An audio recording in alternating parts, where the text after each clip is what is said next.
What's up, people? This is Goju. I'm sure you guys are noticing that somebody's missing. It's validating. Yes, it's just me for this video. I'm sure you guys noticed that the background is different as well. This is my working station. It's at my place.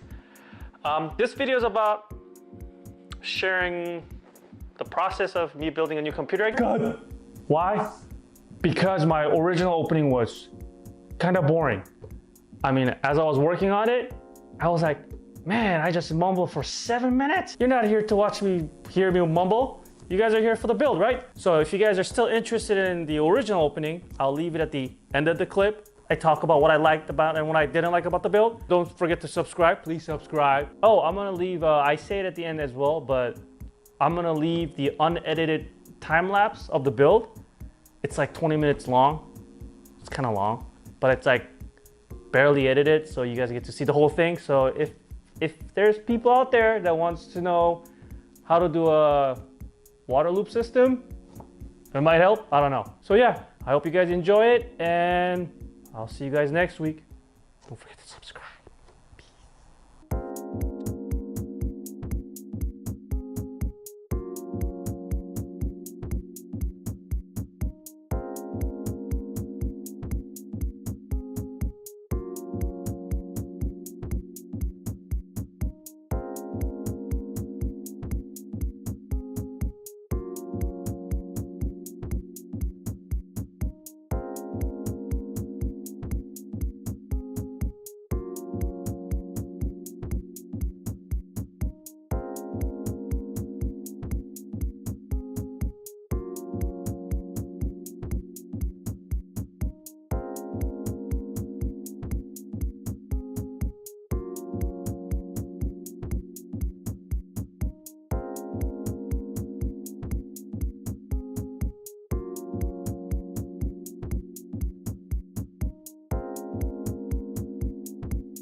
Right, that's it. Hopefully you guys enjoyed the time-lapse.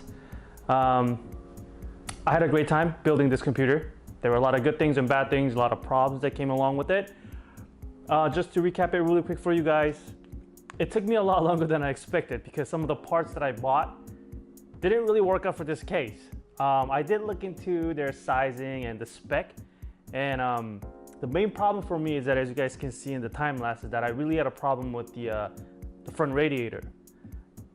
As compact as this case is, everybody was online, everybody was saying like it's such a good case, you know, it's thoroughly put together, you know, and it was pretty user-friendly for water cooling people. So that's what I decided to go with. I love the design as well. But yeah, the problem is that if you're putting a front radiator, make sure that, I mean, the 420, the length is fine, but if you're going above 30 mil thickness, mine's 45, and I had a hard time fitting push and pull configuration for the bottom one. So as you guys can see, I'm missing the bottom piece. It's just because I wish this was like maybe like a 1/4 inch wider, but I did get a 45 instead of 30. So yeah, so have that in mind if you're gonna build this computer. I honestly don't feel like you need dual. I mean, if you have just a single GPU and the CPU, this should be enough, in my opinion. Everyone's different. But yeah, so there are a lot of problems here and there, but I had a fun time. So let's talk about things that I liked about this whole build. This case, I love the fact that they had the top mount bracket. The top bracket where I was able to take out this, you know, the case. So then I was able to mount my fans and the pump. If it wasn't that case, I think I had a lot of hard time trying to put it together. So that was one thing that I really liked about. Like I said, again, the design is really cool. So that's another thing that I really like about. And because I'm doing a water cool system and I'm doing a push-pull, one of the benefits of putting a push-pull, I mean, of course, the temp is go down as well too, but it's just, you can run your fans a lot quieter because, you know, there's 2 fans pushing and pulling the air out. So it doesn't have to be loud all the time. The only time that it really goes up is when I put it above 70 Celsius for the CPU, then it will just spin up. But I mean, unless you're doing like renderings, it's not really gonna happen. So yeah, it is a really quiet system. There are a lot of things that I didn't like about it as well. And one of the things that I like I said, the case is a little bit small size. So if you're trying to put a big radiator, you're gonna have a hard time, especially with the Threadripper motherboards, because it's the, what is it, M8TX motherboard, like the bigger ones. I had a hard time putting all the wires into the front because of the space where you put in all the wires. It just kind of covers it and it's like really right next to it. So actually one of the part like right here, I had to push it in just so I can put some of the wires through. So that was a problem. Like I said, that front bracket, I wish it was a 1/4 inch wider. But if you're putting in a 30 mil thickness radiator, I think you'll be fine. Another thing is, like I said, if you're using a big motherboard, this pump is not gonna fit in between this space. It's gonna be really tight, and I just didn't have enough space to work with. So have that in mind. I'm sure if you're using like, what is it, 1511 Intel CPU motherboards, I know they're smaller size or regular size, so you guys should be fine. And what else? Yeah, my fuel gauge, the flow gauge was working for the first few days, and then all of a sudden it just stopped. Actually, just stopped right before I was gonna shoot all this. And I was debating, should I take this out and try to get a new one, and having to flush this whole system sideways, blah, I'm like, no, So yeah, this is just telling me that it's not flowing, but it is flowing. The only way I'll find out is that if the computer tells me the CPU is heating up and then it will automatically shut off. Then I'll be like, yay, the pump died. So yeah, that's it. Other than that, it was a really fun build. I'm not really a fan of RGB, like too much lighting, but because the case has all these lightings, I'd say, you know what, let's try it.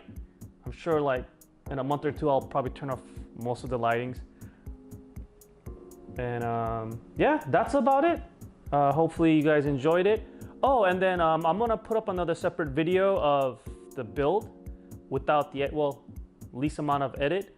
So the time-lapse, you'll see me from the beginning to all the way to the end with least amount of edit. And hopefully, if you guys are, one of you guys are thinking about doing a water cooling and you're not really comfortable with it, you can probably see all the process, because I know there are a lot of YouTube channel people, they only show you like cuts. So yeah, I'll just put it up as soon as I'm done editing the whole build. And yeah, that's about it. And then, yeah, I'll probably post another video of me doing overclocking and all that stuff. I mean, that's why you do water cooling, right? And keeping the temperature low. But yeah, I think I'm mumbling for too long. Thank you for watching, and then I'll see you guys next week. Peace. This video is about sharing the process of me building a new computer, I guess. I don't want to just call it a time-lapse, because I'm not just going to be putting a video and just show you guys the time-lapse of the building. I mean, I'm going to add that as well, but before I do that, I just want to share with you guys of what I bought and why I decided to buy these guys. For those of you guys who don't care, I'll put a time code underneath it so you guys can skip to that section. But yeah, so let's start. My main job, well, what I do is actually I'm a graphic artist. I know, surprising, right? And so I do a lot of work at home as well. And the computer that you guys see back here, it's treating me very well. I use it for about 7 years, and I decided it's time to get a new computer, because when I bought that, Z77 was the shit. This is DDR3 era. So it treated me really good. I'm not gonna complain. Like I said, I used that computer for 7 years. So what can I say? So yeah, so I decided to build a new computer now. So here we are. This time around, I decided to stick with AMD instead of Intel. 2 reasons. AMD, lately they've been coming out with really good products like Threadripper. I bought the 2950, 16 core, can't go wrong with that. And for me, a core count is really important. As much as I love video gaming, I also do a lot of renders. I use Cinema 4D, Maya, After Effects, a little bit of Premiere, and a core count does matter time to time. So I decided to go with the Threadripper.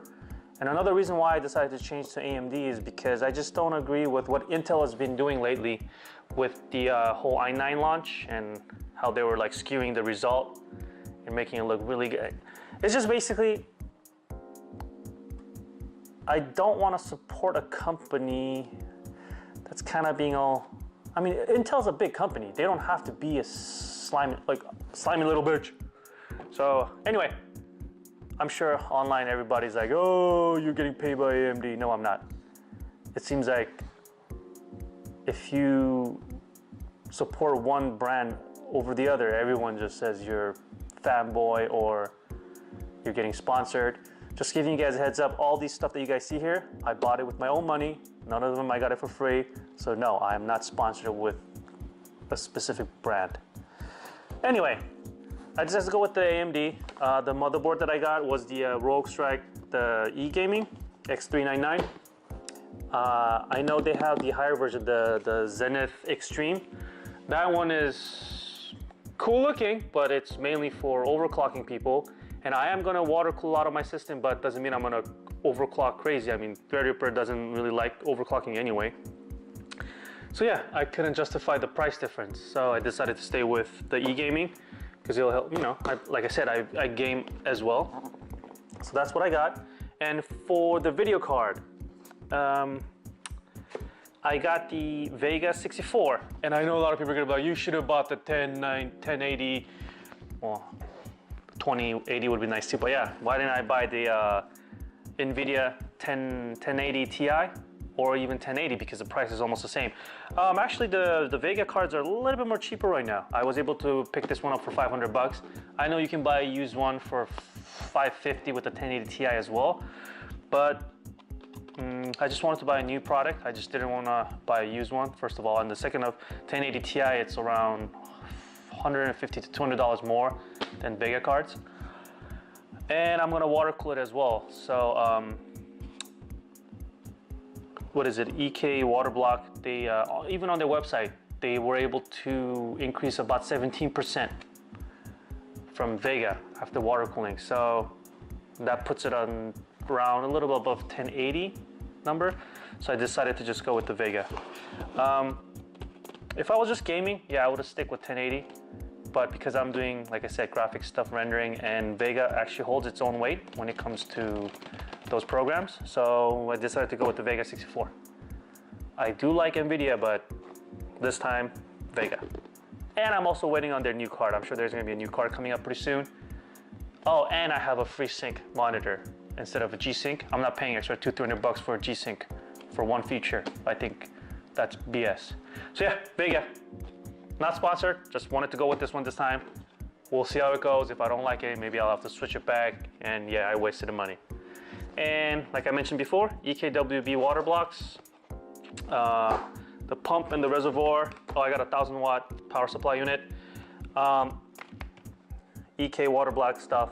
I'm water cooling the CPU, the motherboard, and the GPU. Not the RAM, because I am not gonna be overclocking the RAM as much. I already bought the 64 gig. A lot of people say, oh, it's overkill. No, it's not. When you render, people who render a lot of things will realize 64, you can shoot through this pretty fast, especially when you're rendering through After Effects. So yeah, I'm gonna stick with 64 for now. And if I feel like I need more, I'll probably upgrade it to what, 120, 128. But that's really expensive. So this was already expensive. So we'll stick with that for now. And for the case, I decided to go with the Fantex Evolv X. I really like the Evolv series, but then when I heard about the X and how much they've improved on airflow and all that stuff, even though I'm water cooling, it still matters. And the interior has gotten a little bit bigger. So yeah, I decided to buy this one. The price range was good, and it's a good looking box in my opinion. So that's what I bought. And I'm gonna be reusing some of my hard drive that's in my old system, and I'll be taking out my 420 RAD that's in there and reuse it for this build. So if you guys don't see a RAD, it's because I'm gonna take it out from that machine. And that's about it. Let's go to the time lapse, I guess. Like I said, by no means I'm a professional computer builder. I just like to do this as a hobby, so don't expect too much. I know there's a lot of websites out there or YouTube channels out there that does amazing computer builds. If that's what you guys are expecting, it's not gonna be like that. All right then, okay, well let's move on to the build. Peace.